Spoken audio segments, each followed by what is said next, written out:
Ẹ káàbọ̀ sórí ìkànnì yìí. Tó bá jẹ́ ìgbà àkọ́kọ́ tí ẹ ń bá mi pàdé rèé, ẹ bá mi like, ẹ comment, ẹ share, kẹ́ subscribe. Àwọn ohun tí ẹ máa wò lórí ìkànnì yìí, ohun ni àwọn ohun tí ó ń lọ láwùjọ wa tó sì máa kọ́ wa lọ́gbọ́n. Ẹ máa bá mi ká lọ. Ẹ̀yin èèyàn, lẹ́yìn gbogbo awuyewuye tó gbòde kan lọ́sẹ̀ tó kọjá wípé gómìnà ìpínlẹ̀ Kwara ní Igboho gbọ́dọ̀ wá sípínlẹ̀ Kwara o, lẹ́yìn ọ̀rẹ̀yìn Igboho balẹ̀ sípínlẹ̀ Kwara. Gbogbo ayé tú jáde, èrò tú jáde, nínú àwọn èèyàn ń dùn. Ṣùgbọ́n àwọn nǹkan kan ń bẹ ń bì tí mo fẹ́ ṣàlàyé lórí àbẹ̀wò àti ìfilọ́lẹ̀ ẹgbẹ́ ẹ̀rù ẹkùn nípínlẹ̀ Kwara tó lóyè Igboho tó lọ gbé kalẹ̀.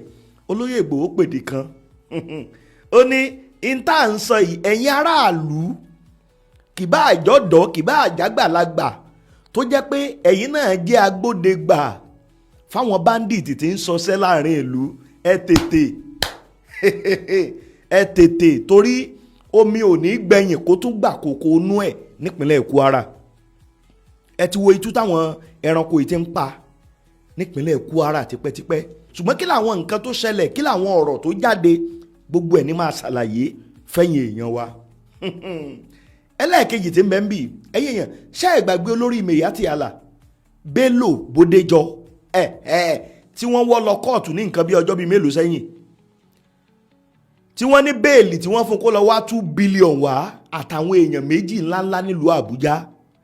Ṣé ẹ tún gbàgbọ́ pé Bódéjọ tún fáìlì ànádá application míì ní high court míì lórí bẹ́ẹ̀lì yẹn? Ṣùgbọ́n Bódéjọ tún lulẹ̀ lẹ́ẹ̀kan sí i, ó lulẹ̀. Kí ló ṣẹlẹ̀ gangan nílé ẹjọ́ lórí ọ̀rọ̀ Bódéjọ? Mo máa gbé ẹ̀yin èèyàn wa, máa gbé yín débẹ̀. Now ẹ̀yin èèyàn ẹ wo àwọn àwòrán tẹ̀ ń wò yìí. The same ìpínlẹ̀ Kwara, àwọn 176 tí àwọn ẹranko tí wọ́n jí kó ní Kayama, ṣé ẹ rántí wọn? Àwọn aráàlú náà ti wá yarí, wọ́n fọ́n ta, wọ́n ní gómìnà Kwara ó tó gẹ́ pé àwọn èèyàn àwọn ti wà nínú gbó ó ti lé lóṣù 6, gómìnà ò rí nǹkan kan ṣe sí, gbogbo àwọn èèyàn bá kú tú jáde. Ṣé bá pariwo dàbí pé ìsọkúsọ là ń sọ?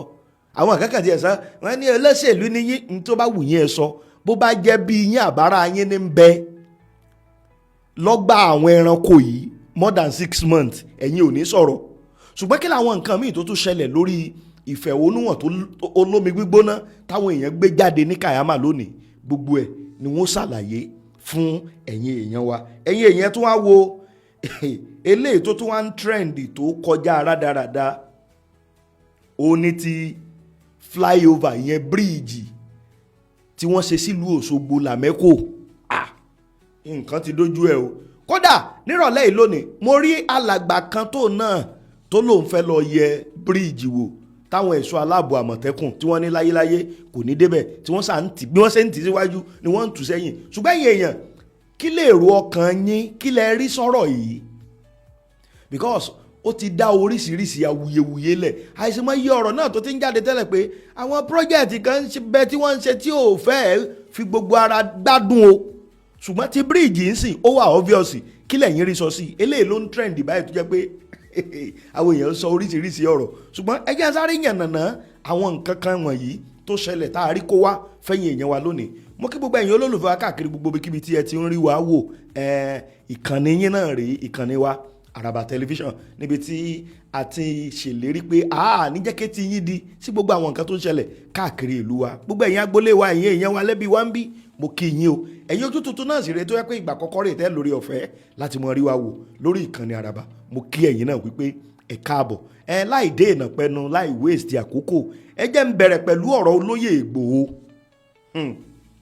Ẹ̀yin èèyàn tẹ́ ẹ bá gbàgbé, ọ̀sẹ̀ tó kọjá yìí nìròyìn jáde síta nígbà tí olóyè Ìgbòho ní òun fẹ́ lọ̀pínlẹ̀ Kwara o, pé àkókò ti tó o láti lọ lé àwọn ẹranko tí ń bẹ nínú igbó, pàápàá jùlọ nífẹ̀ẹ́ lódùn nílẹ̀ Gómìnà, láti lọ lé wọn láti lọ lé wọn kúrò ńbẹ̀.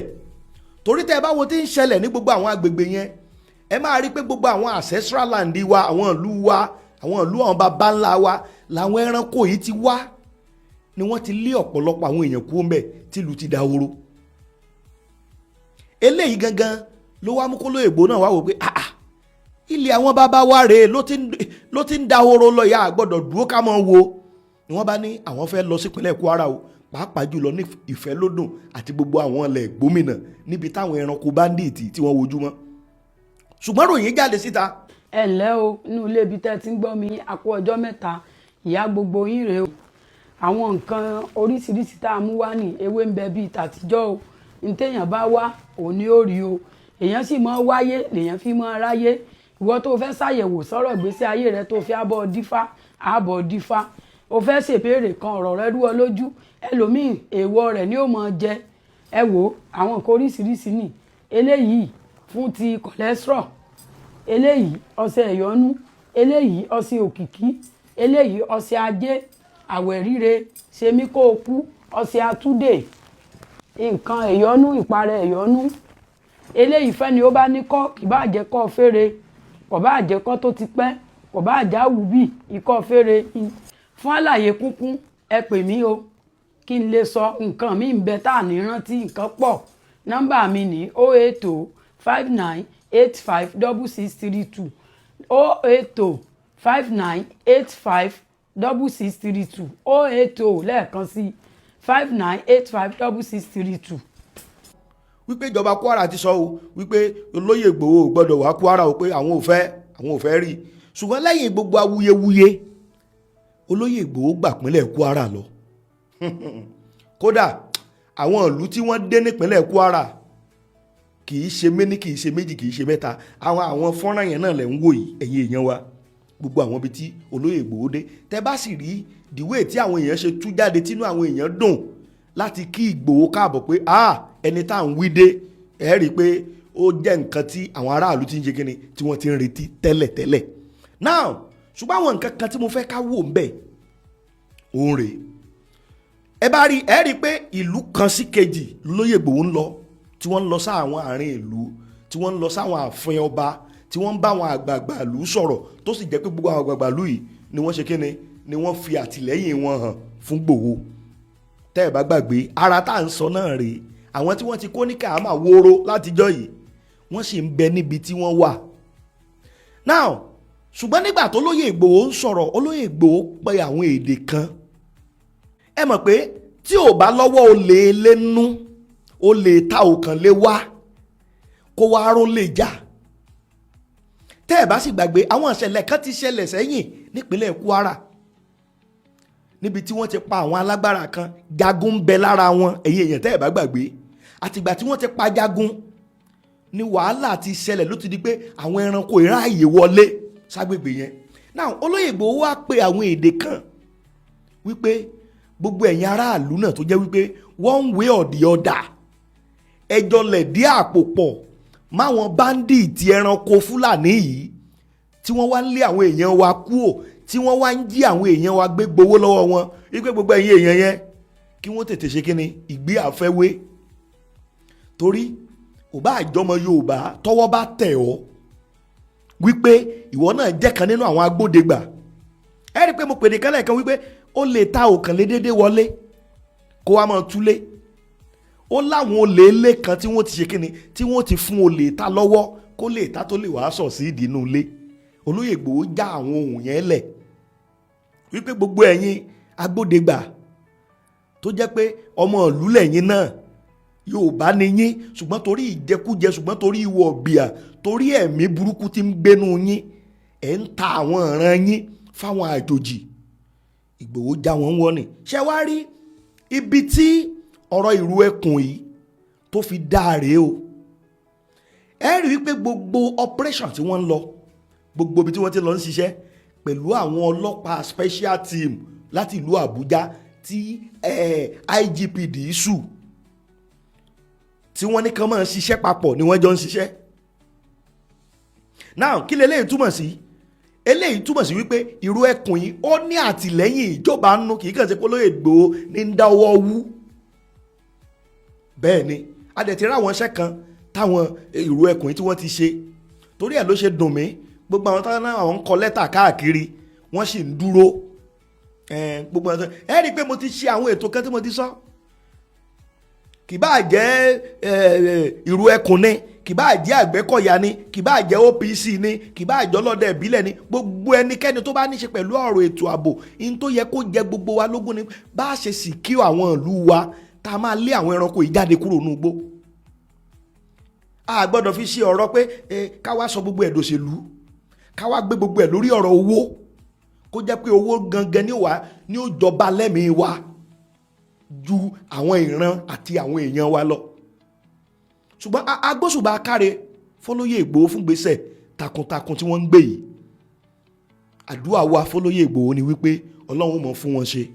Ẹ̀yin ìpínlẹ̀ Kwara, gbogbo ẹ̀yin tẹ́ ń bẹ nípínlẹ̀ Kwara, onílé àlejò, a fẹ́ ìrànlọ́wọ́ yín, a fẹ́ kẹ́ ẹ ṣe àtìlẹ́yìn, ẹ share intelligence pẹ̀lú àwọn ẹ̀ṣọ́ aláàbò tí wọ́n wọlé yìí ká lè lé àwọn ẹranko yìí jáde. Because tẹ́ bá wo what is going on nípínlẹ̀ Kwara, ẹ máa rí wípé àwọn apá abì kan làwọn ẹranko yìí wojúmọ́ o. Àwọn ibi tí wọ́n sì wojúmọ́ ni àwọn ibi tí ìran Yorùbá wà. Bẹ́ẹ̀ ni tó bá sì ń sọ pé ẹ̀yà tó pọ̀ jù nípínlẹ̀ Kwara ẹ̀yà Yorùbá ni o. Àwọn ibi tán pọ̀ jù sí ni wọ́n wojúmọ́ tó fi di pé àwọn ìlú kan ti ń dahoro. Àwa gbọ́dọ̀ lajúlẹ̀ káwọn ẹranko yìí wá lé wa kúrò nílẹ̀ àwọn baba ńlá wa. Torí ẹ̀ mo gbóṣùbà káre fọlọ́yè Ìgbòho, ọmọ Yorùbá takuntakun ni, inú wa dùn fún gbèsè tẹ́gbẹ́ yìí. Ọlọ́run yóò sì mọ tìyín lẹ́yìn àṣeyọrí lẹ́ṣẹ̀ àti gbogbo àwọn ikọ̀ yín tẹ̀jọ ń ṣiṣẹ́ papọ̀. Eléyìí a gbọ́dọ̀ ríru eléyìí ká láàrin nǹkan kan. Ìgbésẹ̀ ńlá ni fún àṣeyọrí nípínlẹ̀ Kwara. Ìyẹn ìkan lórí ọ̀rọ̀ olóyè Ìgbòho. Ẹ̀yin èèyàn tẹ́ bá sì ní nǹkan kan sọ lórí ọ̀rọ̀ ìgbésẹ̀ tí wọ́n gbé, ẹ máa fi èrò ọkàn yín sí abala àríwísí wa. Ẹlẹ́ẹ̀kejì tí ń bẹ ń bì, ṣé ẹ rántí olórí àwọn Miyati Allah ọ̀daràn ńlá, ṣé ẹ rántí ẹ̀ Bello Bódéjọ?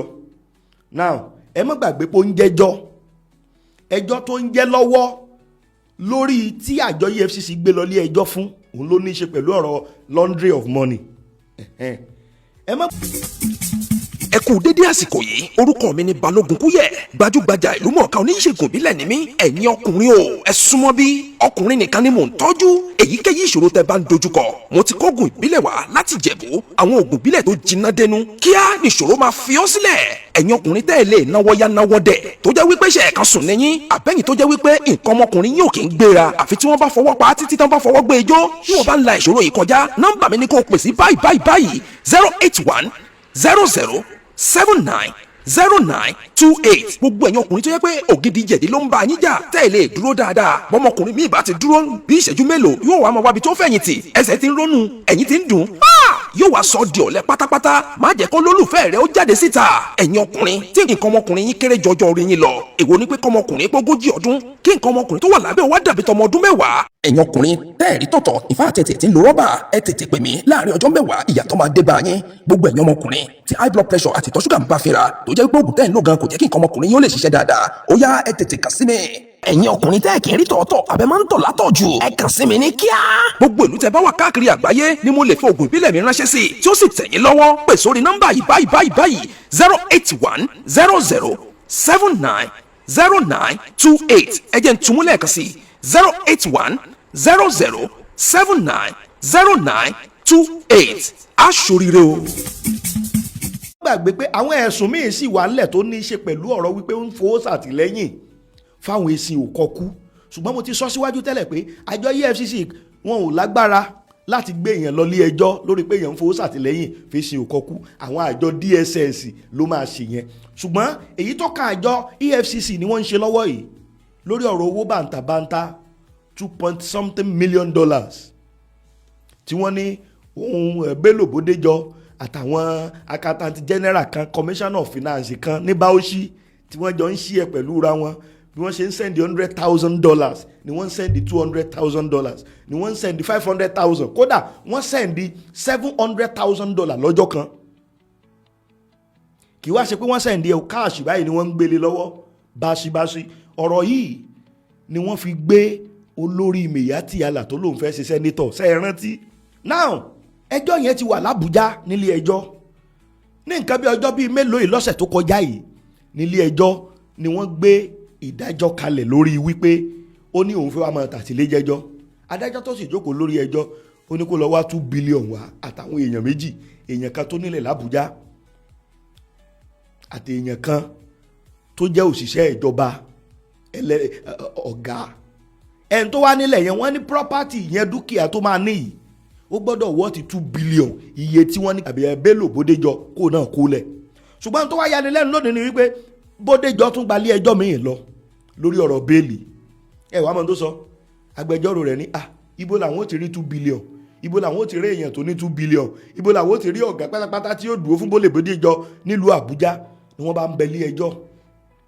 adájọ́ Justice Inyang Edem Ekwo ti ilé ẹjọ́ gíga tí ń bẹ nílùú Àbújá lónìí ni wọ́n gbé ẹjọ́ yẹn lọ síwájú ẹ̀. nìyẹn bá rí kò máa sí nǹkan tó lè ṣe lórí ẹjọ́ yìí pé adájọ́ ti bẹ lórí ẹjọ́ yìí tẹ́lẹ̀ kí ló dé tí wọn ò lọ fáìlì ẹ̀ níwájú adájọ́ yẹn tó wá jẹ́ wájú tó ni wọ́n gbé wá.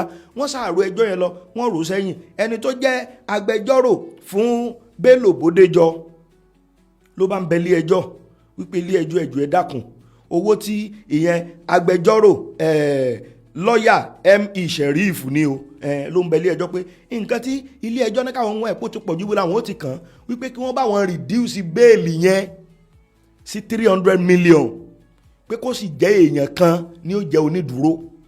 ṣùgbọ́n adájọ́ Inyang ní kò sí tó ń lè ṣe lórí ẹjọ́ o. kódà ẹni tó jẹ́ agbẹjọ́rò àwọn àjọ EFCC tó náà wá sílé ẹjọ́ lónìí Fatai Erewumi ó ọ̀pọ̀sẹ̀ ó ní no adájọ́ àwọn ò fọwọ́ sí. kódà àwọn gẹ́gẹ́ tó ti fáìlì application míì wípé kò sí nǹkan tó jọ orí bẹ́ẹ̀lì yẹn náà gbọ́dọ̀ dúró lé. lẹ́yìn ọ̀rẹ́yìn ládájọ́ ló bá sọ wípé kò sí tí ó lè ṣe lórí ọ̀rọ̀ yìí o. ẹ má sì gbàgbé pé wọ́n ti sún ọjọ́ ìgbẹ́jọ́ sí ọjọ́ 5, 6, 7 nínú October. eléyìí tó wá túmọ̀ sí wípé pẹ̀lú bẹ́ẹ̀lì tí wọ́n decline lónìí yìí ń sìn Bello Bódéjọ olórí Miyetti Allah yóò wà lọ́gbà ẹ̀wọ̀n àwọn àjọ EFCC títí di oṣù kẹwàá tí ìgbẹ́jọ́ ó bẹ̀rẹ̀ ní pẹrẹwu. mo mọ̀ pé tó bá ṣe bí ìgbẹ́jọ́ yẹn bá ṣe ń bẹ̀rẹ̀ tán táwọn àjọ DSS ń bẹ. ẹ wá wò ó kírú àwọn eléyìí wá lọ di sẹ́nétọ̀. ẹ má gbàgbé kéèsì yìí o àtàyé ààrẹ àná olóògbé Muhammadu Buhari ni kéèsì ti wà ńlẹ̀ o. ṣùgbọ́n àmọ́ tó ṣẹlẹ̀ tí ọ́fíìsì attorney general àgbà yẹn ìyẹn Malami tí wọ́n fi lọ withdraw kéèsì yẹn tí wọ́n láwọn ò bá ṣẹjọ́ mọ́. ṣùgbọ́n a dúpẹ́ lọ́wọ́ ìjọba tí ń bẹ lóde yìí a sì dúpẹ́ lọ́wọ́ àwọn àjọ DSS àti EFCC fúnṣẹ́ takuntakun tí wọ́n ń ṣe. téèyàn bá ṣe dáa á sọ wọ́n yìn rélé yìí ṣe torí irú Bello Bódéjọ yìí wọ́n ròyìn owó dọ́là. kí ni owó dọ́là wá dọ́wọ́ olórí Miyetti Allah owó ẹ̀sùn wípé ó ń fowó ṣàtìlẹ́yìn fáwọn èsì òkọ́kù ìyẹn ń bẹ́ẹ̀ náà. ẹ̀yin èèyàn ibi tọ́rọ̀ Bello Bódéjọ tó dé dúró nìyẹn. ẹ mọ̀ pé mo ṣèlérí pé màá máa fún yín ní àwọn update lórí ẹ̀ bó bá ṣe ń lọ báwọn míì bá tó ṣe ń jáde lórí ẹ̀ ẹ kú tí mo wà lórí ìkànnì yìí pé àníjà yín ń tàn mọ́ ìyẹn náà ìkan. now ìmíì tí mo tún fẹ́ ká wò ó mọ̀ lọ́rọ̀ tó mọ̀ ṣẹlẹ̀ ní ìlú Òṣogbo yìí. ẹ̀yin ẹ wo fọ́nrán tẹ̀ ń wò yìí ẹ sì wà wòrán tẹ̀ ń wò yìí. òun ni bíríìjì tuntun ọ̀sẹ̀ kẹta rẹ̀ just 3 weeks ago ní gómìnà ìpínlẹ̀ Ọ̀ṣun ni wọ́n lọ ṣe kíni ni wọ́n lọ dedicate ni wọ́n ṣí ojú ọ̀nà yìí wípé ara àwọn project táwọn ń ṣe rè. ṣùgbọ́n ẹ wo àárín bíríìjì ló ti jì kòtòpò yìí. ṣùgbọ́n oríṣiríṣi fídíò láti rí lórí ẹ̀ àwọn kan ní wọ́n lọ ju dynamite sí ni ẹ gbọ́ ṣé lè jọ tí wọ́n ju dynamite eléyìí sọ̀rọ̀ òṣèlú o torí ẹja fojú wò dá ẹ̀yin tẹ̀yìn náà ń wò yìí ẹ gbọ́ sójọ tí wọ́n ju dynamite. mo sì rántí ìgbà tí wọ́n ti ń ṣe bíríìjì làwọn èèyàn ti ń complain náà tẹ́lẹ̀ pé bíríìjì iṣẹ́ tí wọ́n ń ṣe sáwọn bíi pé ó kù díẹ̀ káàtó eléyìí ló wá ń trend jù lórí íńtánẹ́ẹ̀tì lónìí pé nǹkan dé o ẹ̀yin èèyàn kí lè ro ọkàn yín. now ẹni tó jẹ́ olùdíje dupò gómìnà lábẹ́ ẹgbẹ́ òṣèlú AAC now fídíò ẹ̀ lẹ́ ń wò yẹn o. ìgbà tí ó di wípé picture yìí fídíò bíríìjì ó ń jà rìnrìn lónà bá ní kó nǹkan tiẹ̀ lọ́bẹ̀ kó lọ wo bíríìjì tí wọ́n sọ kó lọ fojú ara wọn ó lẹ̀ ń wò tí àwọn àmọ̀tẹ́kùn nípínlẹ̀ Ọ̀ṣun tí wọ́n ń tì tí wọ́n ní àwọn ò ní jẹ́ ó lọ́bẹ̀. now let's just be sincere with ourselves ẹja mú ọ̀rọ̀ òṣèlú kó mẹ́ ṣé kò ní right àti lọ wò ni ṣebí kíní tá à ń sọ yìí ṣebí public property ni ṣebí gbogbo aráàlú lónìí wáyé tí ò fi wá lọ wò tí ò fi lè wò ó lẹ̀ ń wò tí àwọn àmọ̀tẹ́kùn tí wọ́n ń drag pé àwọn ò nígbà tí wọ́n ń tì ó lẹ̀ ń wò yẹn nípínlẹ̀ Ọ̀ṣun lélẹ́yìí ti ṣẹlẹ̀. now èyí tí mo fẹ́ fi gbẹ̀yìn eléyìí lẹ̀ n tó bá jẹ́ èrò ọkàn yín lórí ẹ̀ ẹ máa fi sí abala àríwísí wa ẹ wá wò àwọn 176 tí wọ́n ti jí gbé ní Kayama local government nípínlẹ̀ Kwara ó ti lé lóṣù mẹ́fà àwọn aráàlú túyáyá wọn túyáyá jáde lónìí pé ó tó gẹ́ gómìnà Abdulrasaq ṣé àwọn èèyàn yìí lè jẹ́ àwọn èèyàn yín látijọ́ yìí kẹ́ ẹ fi wọ́n lẹ̀ sọ́dọ̀ àwọn ẹranko tó jí wọn kó. ẹ̀yin ẹ̀ tẹ́ bá ń tẹ̀lé wa lórí ìkànnì ẹ máa rí pé mi ò dákẹ́ lórí ọ̀rọ̀ àwọn èèyàn wọ̀nyí o. ìgbà kan làwọn ẹranko tó jí wọn kó ni wọ́n láwọn ti kọ́ wọn ní wọ́n ti ka Kùránì tán wọn àwọn fẹ́ ṣe wùlímọ̀ fún wọn tí wọ́n pe àwọn ẹbí wọn wípé gbàkigbà táwọn bá rẹ́dì láti negotiate láti release wọn wípé àwọn ẹbí wọn ó sanwó wòlímọ̀ táwọn ṣe fún wọn.